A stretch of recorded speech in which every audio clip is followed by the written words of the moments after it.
વડોદરા શહેરમાં મહાનગરપાલિકા દ્વારા અલગ અલગ વિસ્તારોમાં ચાલી રહેલા ડ્રેનેજના કામને લઈને રસ્તા બંધ કરવાનું નક્કી કરાયું છે। આવશ્યકતા મુજબ રસ્તો બંધ રાખવાની નોટિસ જાહેર કરાઈ છે। ત્યારે સવાલ ઉઠે છે કે શું તંત્રને નાગરિકોની સવલત માટે શરૂ કરેલા કામ પૂર્ણ કરવા માટે સમય મર્યાદા નક્કી કરવું ઠીક નથી લાગતું? સ્થળ સ્થિતિની આવશ્યકતા મુજબ વાહન વ્યવહાર બંધ કરવું કેટલું યોગ્ય? રાણેશ્વર મહાદેવથી મનીષા ચોકડી, ભાયલી સ્ટેશન રોડ અને ચકલી સર્કલથી નટુભાઈ સર્કલ, રિલાયન્સ મોલ વચ્ચેનો રોડ બંધ કરવાના છે।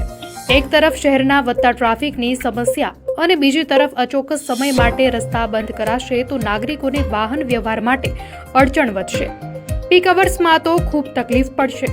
મહત્વનું છે કે જાહેરાત મુજબ વૈકલ્પિક રસ્તાઓ વાપરવા માટે પણ જણાવવામાં આવ્યું છે, પરંતુ અમુક સ્થળે પહોંચવા માટે વૈકલ્પિક રસ્તાઓ પણ કેટલાક સંજોગોમાં વાહન ચાલકો માટે વિકલ્પ તરીકેના માર્ગ ઉપયોગમાં લેવાની સમય સ્થિતિ અને અનુકૂળતા હોતી નથી।